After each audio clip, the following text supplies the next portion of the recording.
Всем привет! Сегодня наша тема — это отражение и все, что с ними связано.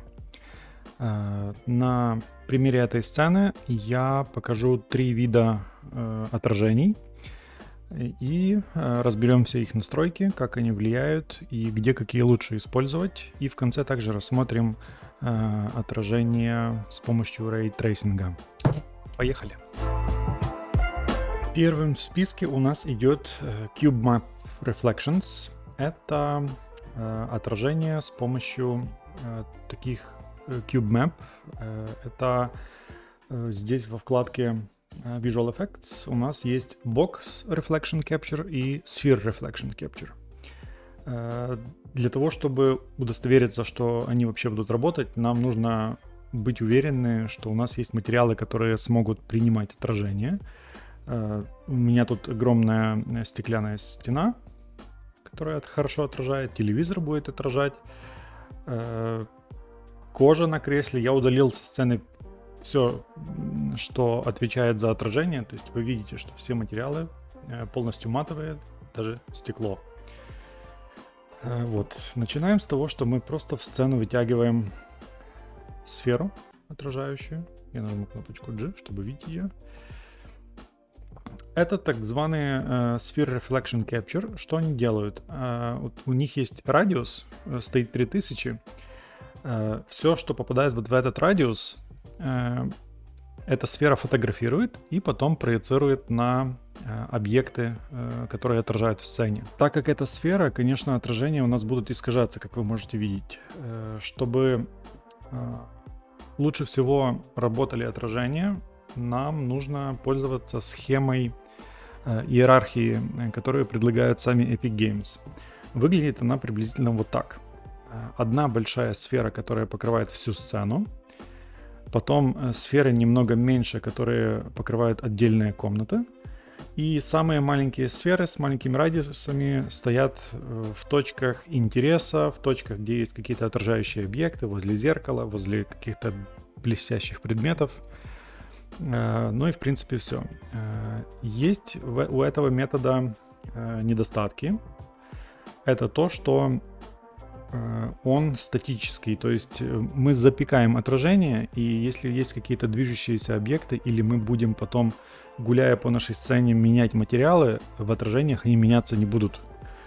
То есть отражение, как оно работает? Вот мы выставили, давайте мы выставим по иерархии во вкладке топ. Вот у нас радиус 3000, это очень много.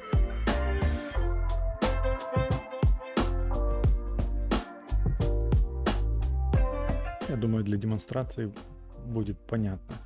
Теперь, чтобы все изменения наши вступили в работу, нам нужно зайти вот сюда в Build. И здесь есть такое, как Build Reflection Captures. Нажимаем. Все. Теперь мы можем видеть, что у нас отражение уже более-менее смотрится. Из-за того, что это сферы, у нас есть немножко такие сферические искажения, но я сейчас покажу, как их поправить. Но кожа смотрится уже как кожа. У стола есть свои отражения, тоже смотрится хорошо. Конечно, только этими сферами вы свои отражения не сделаете красивыми. Нужно хорошо работать над материалами. То есть, как вы видите, это не диффуз. Диффуз здесь черный. Здесь у меня в основном работает хорошая карта Roughness. Вот такая она. И она искажает вот так хорошо отражение, и поэтому смотрится хорошо. Также на телевизоре у меня тоже какие-то пальцы заляпанные есть. Ну, как бы это, как и в 3D Max, добавляет реализма. Еще расскажу про иерархию вот расстановки вот этих сфер. Она работает как? Чем меньше сфера, тем она важнее для движка и показывается в первую очередь. То есть вот сфера возле телевизора, которая с радиусом 200, телевизор будет показывать отражение, которое сохранила вот эта сфера с радиусом 200, а не вот эта большая сфера с радиусом 700 или 3000 или 2000. То есть чем меньше радиус и возле него какой-то объект стоит, этот объект будет принимать отражение сферы с наименьшим радиусом. Так, это у нас понятно, они статические, не двигаются, но они практически самые дешевые для рендеринга. Если у вас слабый компьютер, ими можно пользоваться. Еще о самих отражениях и качестве. Сейчас у меня практически зеркальная здесь картинка, отражение смотрится хорошо. Но это не всегда так, потому что изначально в Project Settings здесь мы напишем Reflection, Reflect достаточно, и вот Reflection Capture Resolution стоит 512. Это как бы разрешение вот этих сфер, которые мы сохраняем. Если увеличить, поставить 1024, свернуть это окно, опять-таки нужно сделать Build Reflection Captures. Ну, мы сейчас разницы не видим, так как они были уже хорошие, но если уменьшить, иногда стандартом стоит мало. Вот если мы поставим 64, вообще мало, то вы видите, вот так смотрится отражение. Поэтому следите за вот этой настройкой, но задирать слишком высоко тоже не советую, так как у меня уже вот прям в этой сцене была проблема, что сцена вылетала постоянно. Вот запускаю, через минуту она просто вылетала, крашилась. Я не мог понять, что такое, а потом я увидел, что Unreal Engine 4.26 стандартом, если вы создаете проект для Archviz, здесь вообще 2.0.48 ставит. Вот так.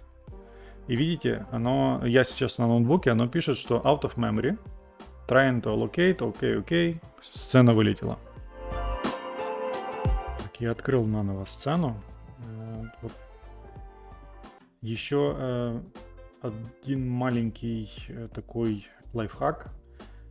Если бывает, что вы поставили какую-то настройку, и после этого сцена вылетела, вы ее запускаете, она продолжает вылетать. То есть вы как бы потеряли сцену, ничего не можете сделать. Так бывает, если вы вот при старте, бывает, что люди любят, здесь есть закладка Maps and Modes, сейчас я ее найду, вот здесь. Люди любят ставить, чтобы при запуске сразу загружался их уровень, в котором они работают, в котором сцена. Я люблю оставлять здесь пусто. После запуска у меня просто черный экран. И ничего не грузит компьютер. И я могу зайти хотя бы в настройки и убрать вот этот в Project Settings Resolution рефлекта, если это из-за него. Так что советую оставлять его. Проект быстрее грузится. Потом вы просто зашли, загрузили нужный вам левел. Заговариваюсь уже. И работаете. В принципе, с CubeMap Resolution мы разобрались, только единственное, вот я обещал показать, как избавиться вот от этих искажений сфер. Сейчас я немножко все-таки Resolution увеличу. 512 с головой хватит. Вот. Так как у нас есть сферы, есть еще и Box Reflection Capture. Давайте мы возьмем вот это, что покрывает всю сцену большую. 300, давайте я найду ее, где она. Я понял. После вылета загрузилась сцена и не сохранилось то все, что мы сделали. Ну ничего, в общем, смотрите, есть такая штука, как Box Reflection Capture. Вы выставляете его так как сферу, только у него есть теперь, он квадратный, вы можете задать размеры сами. И если вы его выставите, то давайте я удалю все сферы, чтобы вы поняли, о чем речь. Вот все сферы я выделю, удалю их. Остался у нас, это бокс, показывается как сфера, но здесь увидите, что Box Reflection Capture. Давайте для всякого сделаю Build Reflection. И видите, теперь отражения уже не искажаются, они прямые, так как это бокс. Но учтите, что на ровных поверхностях отражение от бокса смотрится хорошо, но если у вас есть где-то какая-то зеркальная ваза круглая или что-то такое, то там отражения будут смотреться плохо. Возле таких штук просто ставьте сферы поменьше, которые будут перебивать размером вот этот box reflection, и все у вас будет хорошо. Это что касается вот этих двух сфер и бокс. Теперь перейдем к второму варианту. Это Planar Reflection. Это метод, который позволяет достигнуть зеркального отражения без искажений, так как сейчас вы на стекле видите, что отражения смотрятся хорошо, но они физически некорректные. То есть на телевизоре все приближается, оно не работает так, как должно. Если не обращать особо внимания, оно подойдет. Но если у вас в холле, допустим, стоит... Давайте я удалю сейчас. Вот этот планер. Сейчас, секунду. Я удалю. Вот у вас есть зеркало. Как вы не старайтесь, сферами... Поставлю я здесь сферу. Оно будет смотреться странно. Даже если уменьшить, все равно оно будет смотреться не так, как вам хочется. Потому что зеркало есть зеркало, и глаз знает, как зеркало должно выглядеть, и оно будет бросаться в глаза. Для этого есть такая штука, как Planar Reflection. Она тут же в Visual Effects находится, вот здесь. И она дорогая в плане сложности просчета. Как она вообще работает? Сейчас я покажу для начала. Она не будет с самого начала работать. Нужно зайти в Project Settings. И здесь в поиске вбить Global Clip. Вот, Support Global Clip Plane for Planar Reflections. Нужно включить эту галочку. Она у меня уже включена. По стандарту она выключена. У вас она точно выключена. Включаете. Unreal попросит перезагрузиться. Вы перезагрузитесь, и это займет у вас минут 15. И будет застревать несколько раз на некоторых процентах. Не обращайте внимания. Оставьте. Сцена загрузится. И в следующий раз она будет грузиться уже быстро. Вот, нужно включить вот эту галочку. После включения можно уже пользоваться полноценно Planar Reflection. Как он выглядит? Вытаскиваем сцену, вытягивается вот такой вот plane, и он полностью зеркалит все, куда он попадает. Давайте мы его поставим на то место, что нам надо, развернем на 90 градусов. И для начала, чтобы проще было с ним работать, оси координат находятся в центре вот этого всего плейна. Давайте мы scale сделаем 0,1.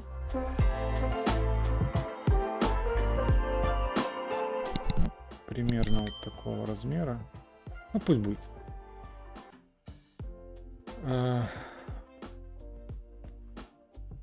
Сейчас в сцене у меня не игровой режим, то есть вы видите все камеры, все вот эти звуки, все пиктограммы видны. Если я нажму клавишу G или Play, оно все исчезает. Вот я нажимаю клавишу G, оно все пропадает. Но отражения от вот этого Planar Reflection остаются. Только, смотрите, мне надо поближе подвинуть к зеркалу нашему. Все, я нажимаю G, отражение остается уже такое, как надо. Сейчас мы разберем еще настройки и настроим уже как надо.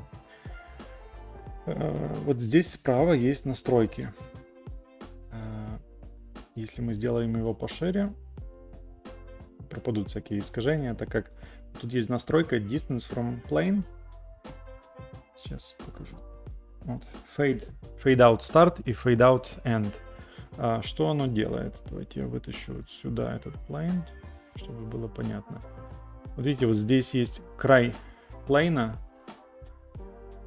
и отражение начинает размываться к краю. И вот эти две настройки, Fade Start и End, они как раз влияют за вот это размытие. Если поставить 0, мы просто выключим. Здесь можно поставить 500 большую цифру.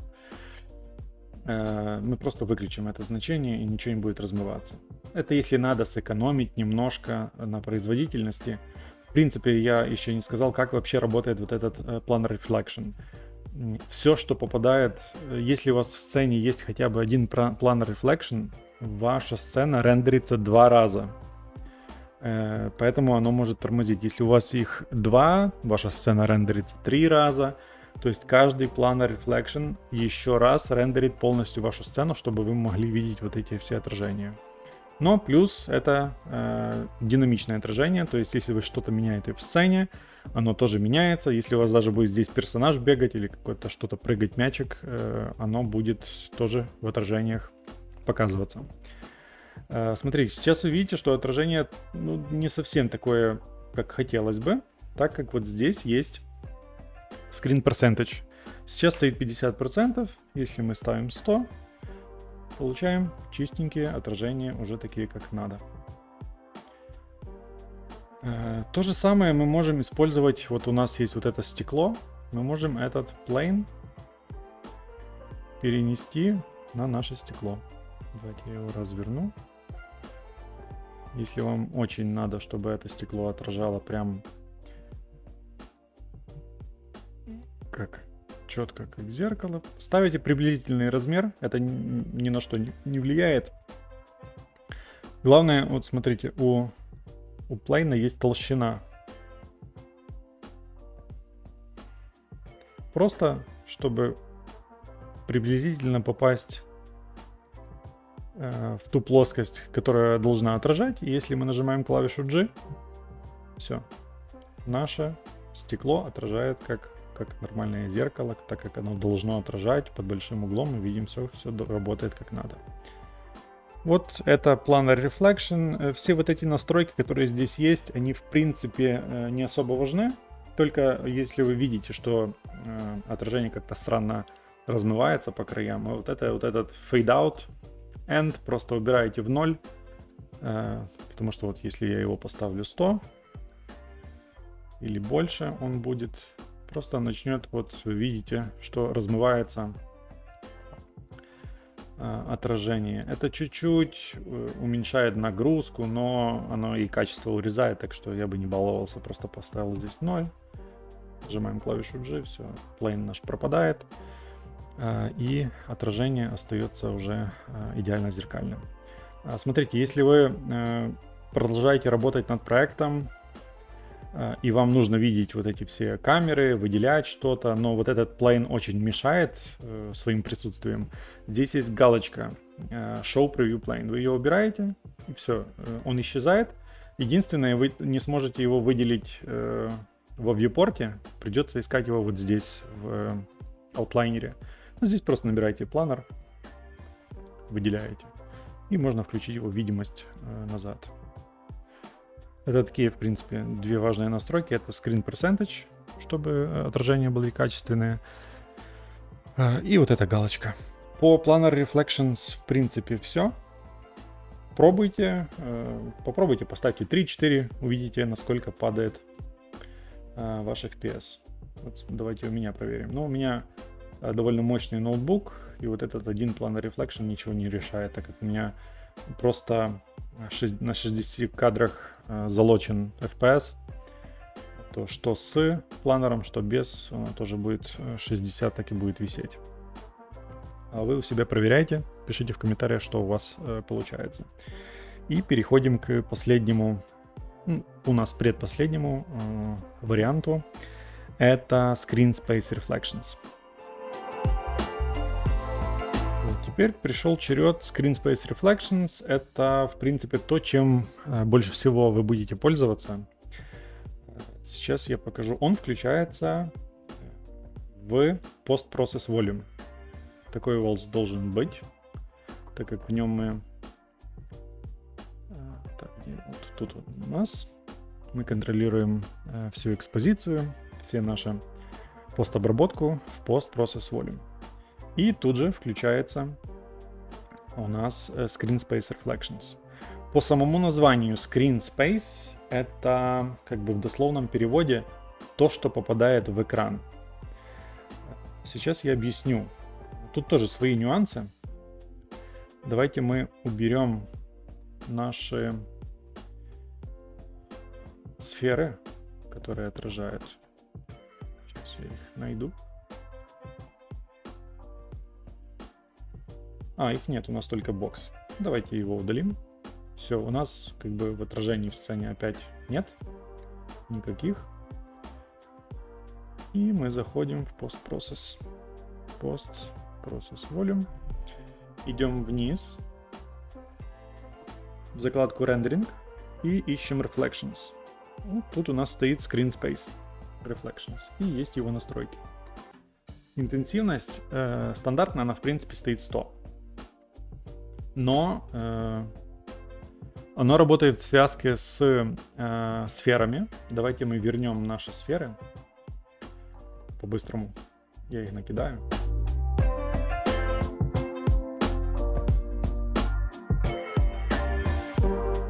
Вот я расставил все наши сферы. Опять делаю Build Reflection Captures. И сейчас в Post-Process я уберу интенсивность Screen Space Reflections до 0. Отражения остались. Такие, как мы начали с них. Вот такие они у нас и были. Но если я включаю Screen Space Reflections, начинают лучше играть все roughness карты. Появляется больше детализация. Вот смотрите. 0. Вот такие бедненькие отражения, но есть. Если я ставлю 100, появляется хорошая глубина и, как вы можете видеть, хорошо смотрится пол здесь, потому что здесь красивые карты у меня. Не забывайте добавлять карты roughness на ваши материалы. Они очень-очень помогают хорошо выглядеть. Также металл у меня вот здесь, он поцарапанный. Если я уберу Screen Space Reflections, пропадают нюансы. Я всегда миксую. Screen Space я оставляю на 100, только один большой нюанс. Сразу заходите, как только вы создали сцену, вытянули Post-Process Volume в вашу сцену, у вас должен быть рефлекс.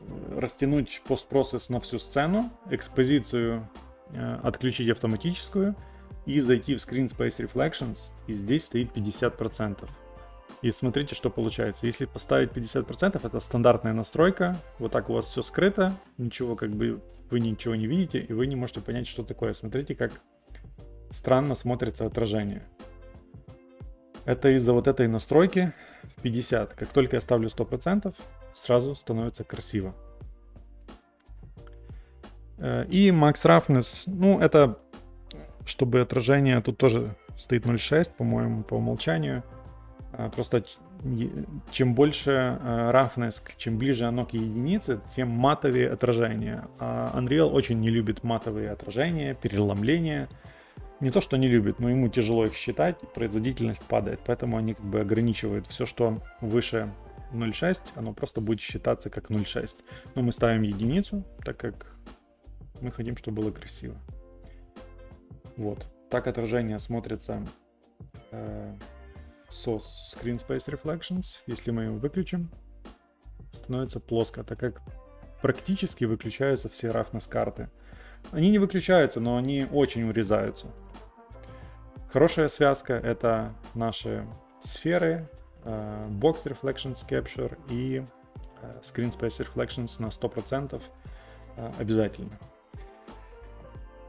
Так, что еще хотел добавить по ним? Ихний минус. Так как это Screen Space Reflections, в отражение попадает то, что мы видим на экране. Вот смотрите, продемонстрирую на телевизоре. В телевизоре сейчас вы видите кухню. И вот есть плита.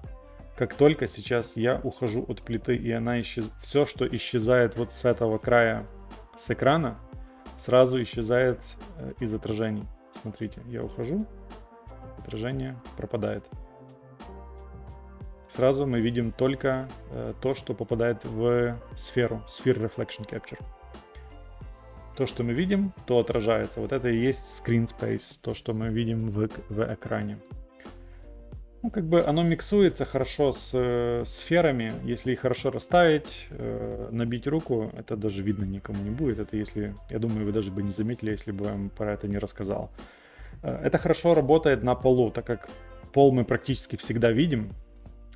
И, ну, как бы в полу потолок не особо нужно отражать, поэтому здесь вот этого мы практически, ну, разве что, если я ухожу вниз, пропадут кресла. Вот, видите, уходят кресла, пропадает здесь их отражение.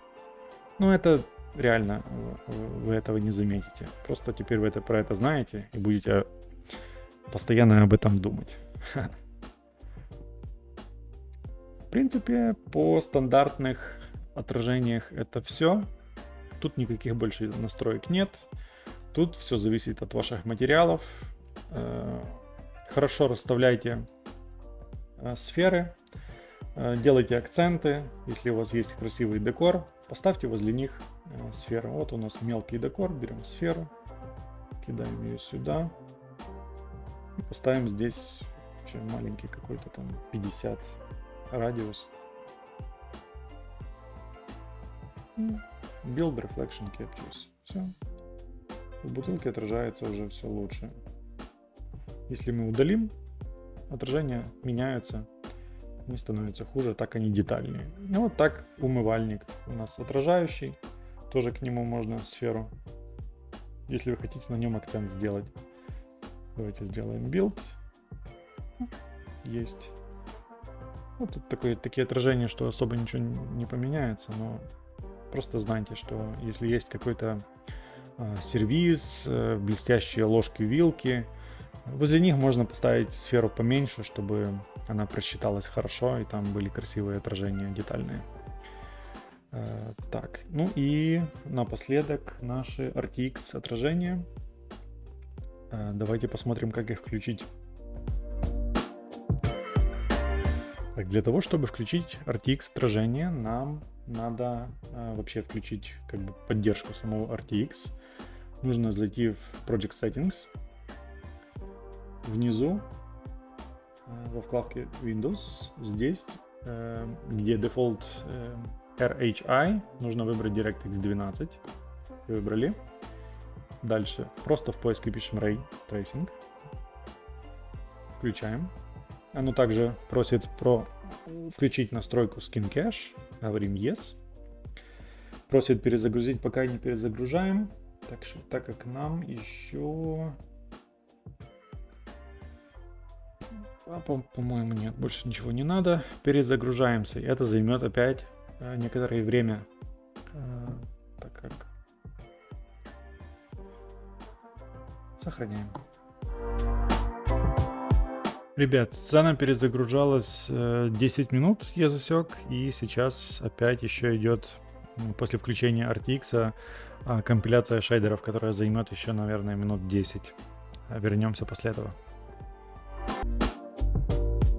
Вот и прокомпилировались наши шейдеры, и теперь мы можем посмотреть на Ray Tracing Reflections. Сейчас у нас дальше в сцене наша смесь Screen Space и наших сфер. Все как было. И теперь давайте посмотрим, где включаются Ray Tracing Reflections. Они у нас в Post Process Volume. Опускаемся вниз к Reflections. Здесь, вы видите, у нас стоит Screen Space. Выбираем Ray Tracing. Все. Отражение у нас теперь сразу вы можете видеть. Хорошо отражается в полу. Если мы уходим... давайте телевизор. Вы видите, телевизор у нас как Planar Reflections теперь работает. Хорошее четкие отражения. И прячь, не прячь, все остается в отражениях. Вот и все. Но и давайте мы уберем все сферы, а то они перебивают отражение в окнах. Вот есть. Так, сейчас. Вот, как вы видите, тут у меня зеркало маленькое есть, и оно отлично уже отражает все, что есть в нашей сцене. Так, вот еще и еще. Все. Удалили все, что могли. Нет, еще здесь спряталось. Все. Все, отражения остались. Только окно не отражает. И это потому, что здесь, наверное, какой-то материал такой. Да, окно не отражало, потому что, во-первых, материал был плохой. Кстати, чтобы сделать красивое стекло для рейтрейсинга, я вам оставлю в правом верхнем углу ссылку на видео, где я создаю стекло для рейтрейсинга. И во-вторых, я совсем забыл в Post-Process Volume, кроме Reflections Ray Tracing, чтобы работали отражения на прозрачных объектах, надо включить и в Translucency, в прозрачности тоже Ray Tracing, потому что без прозрачность есть, но отражений нет. Как только мы включаем Ray Tracing, включаются наши, во-первых, стекло переломляет правильно и появляется отражение. Это уже начинает автоматически работать на всех объектах. И также в видео о стекле вы посмотрите, как сделать хорошее стекло для вот этой вазы. И вообще отличное стекло, которое хорошо работает с рейтрейсингом и настройки рейтрейсинга по стеклу. В этом видео мы разбираем только отражение. Вот и все. Отражение и здесь у нас уже честное. Только смотрите, видите, вот тут стало черное, и я вам расскажу почему. Потому что, так как и здесь все стороны раковины отражающие, а у нашем Post-Process Volume в настройках Ray Tracing Reflections мы не меняем никаких настроек. Вот смотрите, мы включаем их все, и вот это есть отскоки. То есть вот эта стенка отбила вот эту стенку, и все, а дальше черная. Чтобы они много раз отбивались, нужно увеличить количество отскоков. Смотрите, мы делаем 2, вот, они уже отбивают больше.